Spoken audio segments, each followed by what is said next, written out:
Wes kita record. Yuk.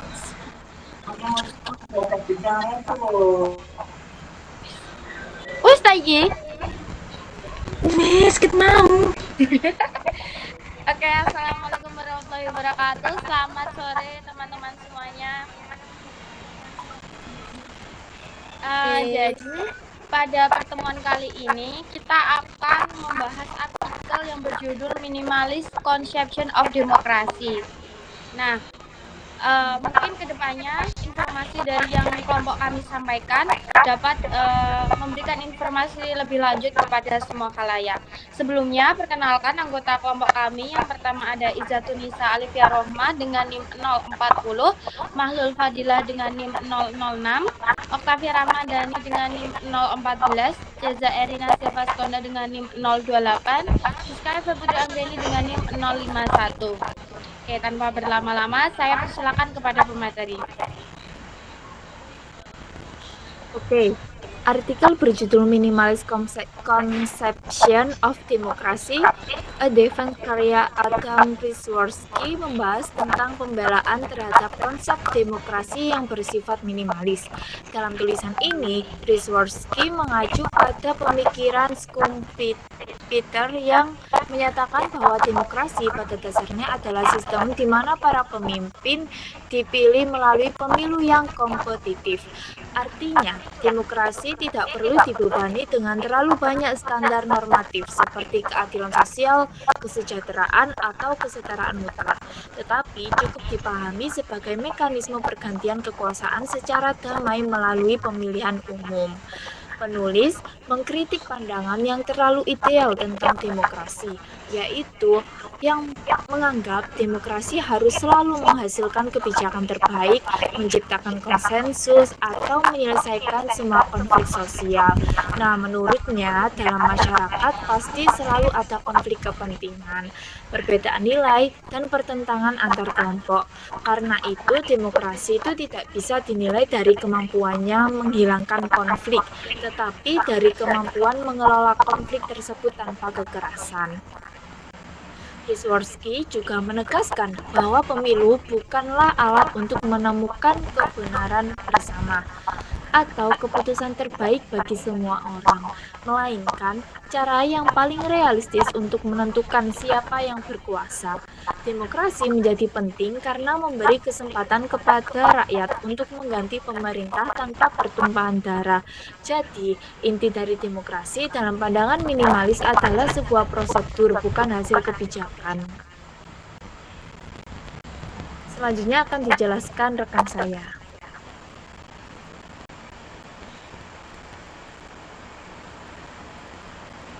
Baik, selanjutnya akan saya lanjutkan, yaitu demokrasi dipahami sebagai sistem yang memungkinkan pergantian pemerintah secara damai tanpa kekerasan atau pertumpahan darah. Menurut Karl Popper, kekuatan utama demokrasi bukan karena selalu menghasilkan pemimpin terbaik, tetapi karena memberi cara bagi rakyat untuk mengganti pemerintah yang buruk tanpa revolusi dan kekerasan. Kemampuan mengganti pemerintah, terutama melalui pemungutan suara, memiliki konsensus atau penting.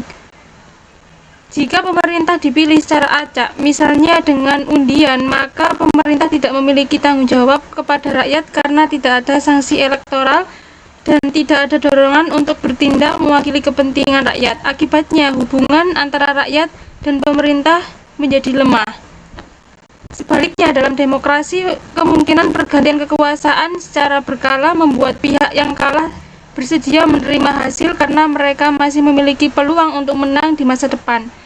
Pihak yang menang juga cenderung mematuhi aturan dan bersedia menyerahkan kekuasaan karena memerintahkan kekuasaan secara paksa dapat memicu konflik.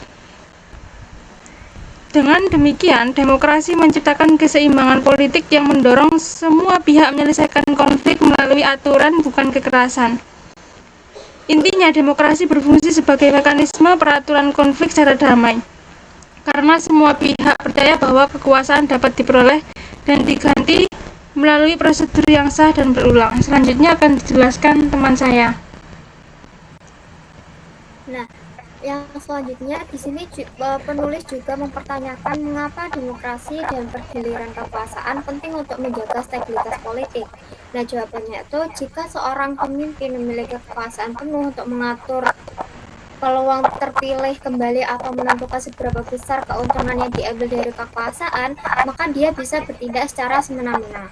Namun karena ada risiko pemberontakan dari pihak yang dirugikan dan jika pemberontakan ini sampai terjadi, dapat menimbulkan biaya yang mahal sehingga pemimpin biasanya akan bersikap lebih moderat. Hal ini selaras dengan yang dijelaskan oleh Barat Hardin bahwa stabilitas dalam sistem konstitusional sangat dipengaruhi oleh tingginya biaya tindakan kolektif seperti pemberontakan. Kemudian mempertanyakan juga mengapa demokrasi dipilih dibandingkan sistem diktator. Nah, jawabannya itu karena tidak mungkin membuat aturan atau kontrak politik yang bisa mengatur semua kemungkinan di masa depan, sehingga selalu ada hal-hal yang belum diatur secara rinci. Disinilah muncul konsep residual control atau kekuasaan untuk mengambil keputusan atas hal-hal yang tidak tercantum secara jelas dalam aturan. Jika residual control ini dipegang oleh satu orang atau diktator, maka dia bisa menggunakan kekuasaan tersebut untuk memperkuat posisinya dan melemahkan lawan politiknya.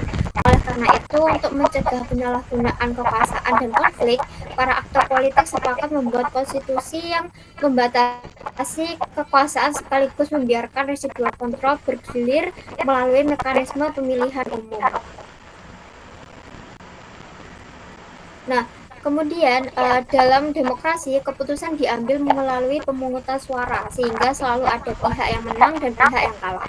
Pihak yang kalah harus menerima keputusan tersebut meskipun mungkin tidak sesuai dengan kepentingannya. Menurut Norberto Bobbio dan Joseph Stampeter, pemungutan suara memberi legitimasi kepada pemenang untuk menggunakan kekuasaan atas nama rakyat. Jadi pada dasarnya demokrasi bekerja sebagai cara untuk membatasi kekuasaan, mengatur pengiriran jabatan, serta mencegah konflik agar stabilitas politik tetap terjaga. Selanjutnya akan dijelaskan oleh rekan saya. Przeworski mencoba menjawab pertanyaan fundamental mengenai signifikansi pemungutan suara dalam demokrasi. Ia memulai dengan mengkritisi pandangan konvensional yang menyatakan bahwa partisipasi dalam pemilu menciptakan kewajiban moral untuk mematuhi hasilnya. Menurutnya, argumen tersebut lemah baik secara normatif maupun empiris karena tidak ada bukti yang cukup bahwa partisipasi semata dapat mendorong kepatuhan. Lebih lanjut, Przeworski menawarkan mekanisme alternatif yang lebih realistis. Ia berargumen bahwa voting pada hakikatnya merupakan ajang peregangan otot atau pengukuran kekuatan relatif antar kelompok yang bertikai. Dalam situasi di mana kekuatan fisik relatif seimbang, distribusi suara menjadi proksi yang akurat terhadap kemungkinan hasil konflik bersenjata. Meskipun di era modern kekuatan militer tidak lagi proporsional dengan jumlah penduduk, voting tetap berfungsi sebagai instrumen informatif. Pemilu mengungkapkan distribusi dukungan, preferensi, dan kekuatan politik di masyarakat. Konsekuensinya, Przeworski melihat bahwa kepatuhan terhadap hasil pemilu lahir dari perhitungan rasional, bukan sekedar kewajiban moral. Ketika suatu kelompok kalah dalam pemilu, mereka dapat membaca hasil tersebut sebagai indikasi bahwa dukungan terhadap mereka memang lebih rendah. Dalam kondisi demikian, opsi untuk melakukan perlawanan bersenjata menjadi tidak rasional karena kemungkinan kekalahan lebih besar. Sebaliknya, pihak pemenang juga mendapat pesan yang jelas bahwa dominasi mereka tidak bersifat absolut, sehingga mereka perlu berhati-hati dalam menggunakan kekuasaan. Pada akhirnya, penulis menyimpulkan bahwa keajaiban demokrasi terletak pada fenomena yang tampak sederhana namun luar biasa. Kelompok bersenjata bersedia tunduk pada kelompok tidak bersenjata. Petahana bersedia mempertaruhkan kekuasaannya melalui pemilu dan pihak yang kalah rela menunggu giliran untuk menang. Inilah yang disebutnya sebagai konflik yang terbatas atau konflik tanpa pembunuhan, di mana surat suara berfungsi sebagai batu kertas yang mampu menggantikan kekuatan senjata dalam menyelesaikan perselisihan politik. Selanjutnya akan dijelaskan oleh rekan saya.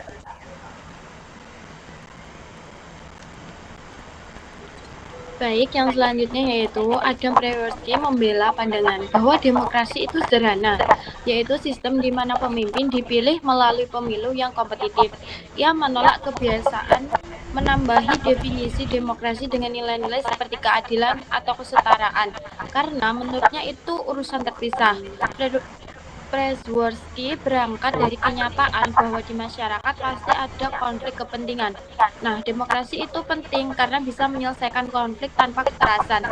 Ia menjelaskan bahwa pemilu itu ajaib karena bisa membuat yang kalah tetap patuh dan yang memang yang menang tidak sewenang-wenang. Kenapa bisa begitu? Karena pemilu itu seperti adu otot yang kasih informasi ke semua pihak tentang kekuatan masing-masing. Yang kalah jadi tahu posisinya, yang menang juga diingatkan untuk tidak serakah. Hasilnya konflik tetap ada, tapi tanpa pembunuhan. Meskipun begitu, demokrasi model ini tidak bisa bertahan di semua tempat. Data Przeworski menunjukkan bahwa faktor ekonomi paling menentukan. Di negara miskin dengan pendapatan di bawah $1.000, umur demokrasi cuma sekitar 8 tahun. Tapi di negara kaya dengan pendapatan di atas $6.000, demokrasi bisa bertahan selamanya.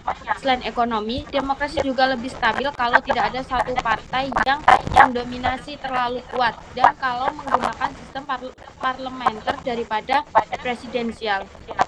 Jadi kesimpulannya, meskipun Przeworski membela demokrasi minimalis, ia tetap mengakui bahwa demokrasi butuh kondisi tertentu untuk bisa bertahan. Tapi poin utamanya adalah demokrasi itu layak dipertahankan meskipun dalam bentuk yang paling sederhana. Oke, mungkin itu saja yang dapat kelompok kami sampaikan. Apakah dari teman-teman ada tambahan atau dicukupkan? Mungkin sudah cukup. Oke, mungkin itu sekian yang dapat kami sampaikan. Kurang lebihnya mohon maaf. Terima kasih. Selamat sore. Wassalamualaikum warahmatullahi wabarakatuh. Waalaikumsalam warahmatullahi wabarakatuh. Wabarakatuh.